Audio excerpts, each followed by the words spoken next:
Assalamualaikum warahmatullahi wabarakatuh. Waalaikumsalam warahmatullahi wabarakatuh. Innal hamdalillah nahmaduhu wa nasta'inuhu wa nastaghfiruh wa na'udzu billahi min shururi anfusina wa min sayyiati a'malina. May yahdihillahu fala mudilla lahu wa may yudlil fala hadiya lahu. أشهد أن لا إله إلا الله وحده لا شريك له وأشهد أن محمدا عبده ورسوله لا نبي بعده. اللهم صل على محمد وعلى آله وأصحابه ومن تبعه ومن والاه. أما بعد، قال الله تعالى في القرآن الكريم: أعوذ بالله من الشيطان الرجيم. يا أيها الذين آمنوا اتقوا الله حق تقاته ولا تموتن إلا وأنتم مسلمون. وقال رسول الله صلى الله عليه وسلم: يا أبا الذر اتق الله حيثما كنت واتبع السيئة الحسنة تمحوها وخالق الناس بخلق حسن. Para ikhwan dan akhwat, muslimin dan muslimat yang sama-sama mengharapkan ridha dan ampunan dari Allah Subhanahu wa taala. Alhamdulillah, puji serta syukur mari senantiasa kita panjatkan kehadirat Allah Subhanahu wa taala yang telah melimpah ruahkan nikmat pada kita sekalian, utamanya nikmat iman, nikmat Islam, dan nikmat ihsan atau nikmat akhlakul karimah. Mudah-mudahan dengan mensyukuri pokok pangkal nikmat Allah Subhanahu wa taala ini, maka perjalanan hidup kita betul-betul berada di atas titian yang tepat, yaitu di atas siratal mustaqim, di atas dinul Islam, agama Islam yang hanif, yang lurus. Salawat dan salam semoga Allah limpahkan atas Nabi Muhammad sallallahu alaihi wasallam dan orang-orang yang senantiasa ittiba' li sunnatihi ila yaumiddin. Kaum muslimin dan muslimat, hamba Allah rahimakumullah, hakikat daripada saum, terutama saum Ramadan ini, adalah pengendalian diri atau hawa nafsu manusia untuk selalu tunduk kepada aturan Allah Subhanahu wa taala, atau untuk selalu taat atau takwa kepada Allah Subhanahu wa taala. Kenapa demikian? Karena apabila kita di dalam berislam atau beragama Islam ini tidak tunduk kepada syariat Islam yang sebenarnya, aturan Allah Subhanahu wa taala yang benar dan memberikan jaminan keselamatan kita dunia dan akhirat, maka tidak akan bisa berjalan dengan baik, bahkan bisa menimbulkan kerusakan.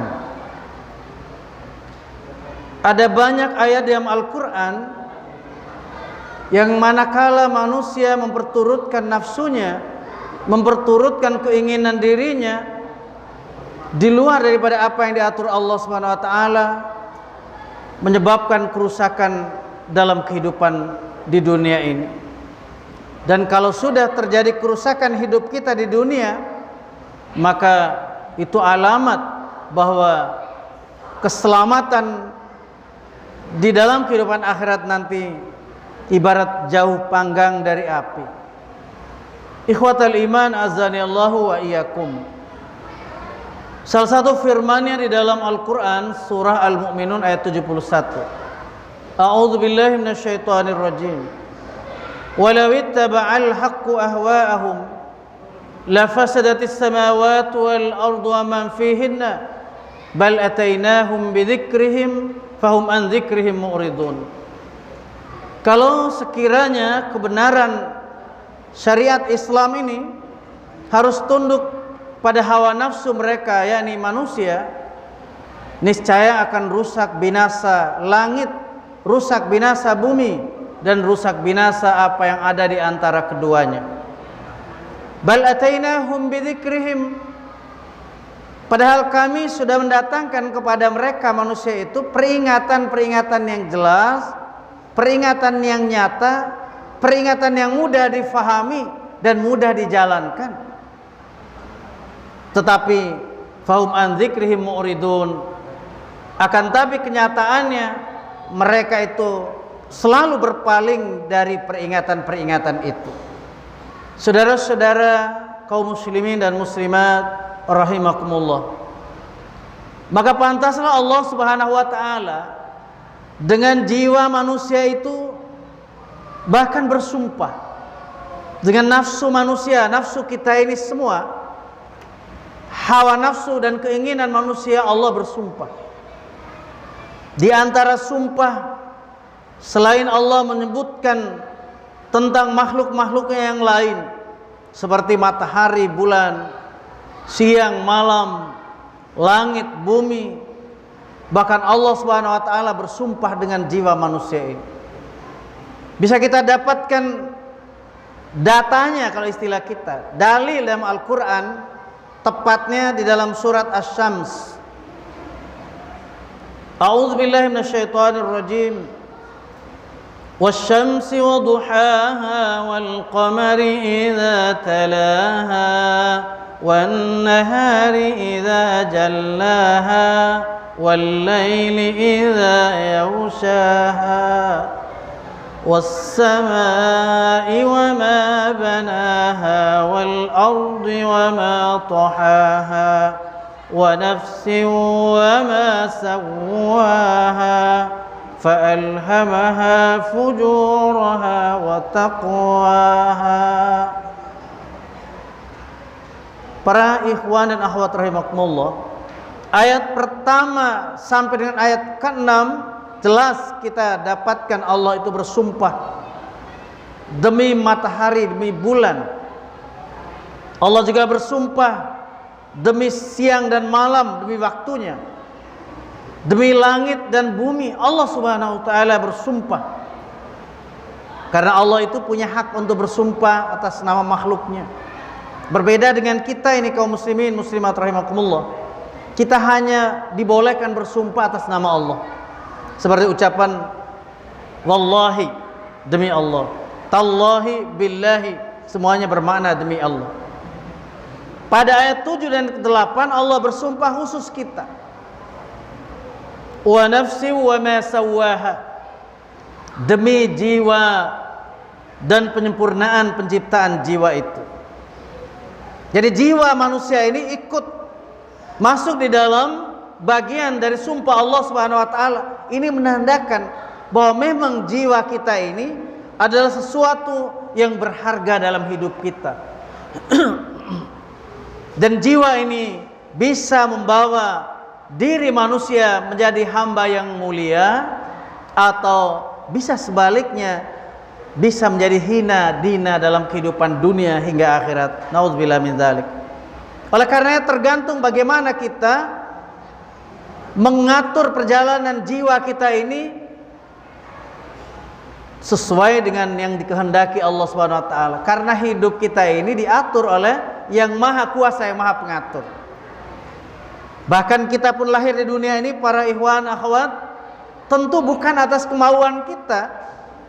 Tidak asalnya usulan kita di sisi Allah, ya Allah jadikan kami ini untuk hidup di dunia. Tidak. Allah Subhanahu wa taala semuanya yang berkehendak. Lanjutan ayat tadi surat Asy-Syams dari ayat 7 dan 8 para ikhwan. Fa'alhamaha fujuraha wa taqwaha, maka kami ilhamkan di dalam jiwa manusia itu sifat fujur dan takwanya. Kita tahu bahwa arti sifat fujur itu para hamba Allah adalah artinya menentang, menolak Sementara sifat takwa artinya menerima, merawat. Seakan di dalam satu jiwa manusia ada dua yang bertolak belakang. Orang bilang kontradiktif. Akan tapi inilah kehendak Allah. Namun jangan disalah artikan dan salah gunakan oleh manusia. Tentunya yang Allah Subhanahu wa taala kehendaki, sifat fujur lain tidak adalah untuk menolak segala macam hal-hal yang tidak bersumber dari syariat agama Allah al-Islam itu. Kemudian sifat takwa kita tidak lain kecuali hanyalah untuk menerima aturan-aturan yang sangat benar, yang tidak perlu diragukan, yang datang dari Allah Subhanahu wa taala. Ini dapat kita fahami juga dengan kenapa dalam lafaz kalimat tauhid, kalimat syahadat tauhid, kita dapati dengan lafaz la ilaha illallah. Tidak ada ilah kecuali Allah. Berarti peniadaan adanya Tuhan-Tuhan yang banyak sebagaimana yang diyakini oleh orang-orang yang dulu, bahkan mungkin hari ini dan seterusnya. Ada yang masih di dalam jiwanya itu ada jiwa pagan. Mereka masih menyimpan yang namanya faham-faham animisme dan dinamisme, atau yang disebut dengan paganisme. Menyembah berhala-berhala, menyembah Tuhan-Tuhan selain Allah Subhanahu wa taala. Maka dimulai dengan kalimat peniadaan dulu. La ilaha, tidak ada ilah illallah kecuali Allah. Jadi nafi dan isbat dalam hal ini bukan sesuatu hal yang ringan, tetapi hal yang sungguh-sungguh yang Allah Subhanahu wa taala beritahukan pada kita, yaitu dengan dimulai dengan huruf la ilaha, ya, dengan kalimat la ilaha, tidak ada ilah. Jadi peniadaan. Illallah kecuali hanya Allah Subhanahu wa taala. Maka hal ini selaras dengan apa yang Allah Subhanahu wa taala nyatakan di dalam surah Al-Baqarah, satu ayat sesudah ayatul kursi, yaitu ayat 256. A'udzubillahi minasyaitonirrajim.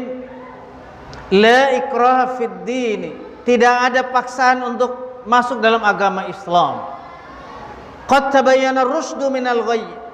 Sebab sudah jelas antara jalan yang lurus, jalan yang mengikuti petunjuk, minal ghayy, dari jalan yang tidak mengikuti petunjuk atau jalan yang bengkok. Jalan mengikuti petunjuk yaitu jalan yang diatur Allah dalam syariat Islam. Jalan yang bengkok adalah jalan yang berdasarkan bersumber dari hawa nafsu dan hasil-hasil pemikiran manusia atau filsafat-filsafat yang lahir dari akal manusia.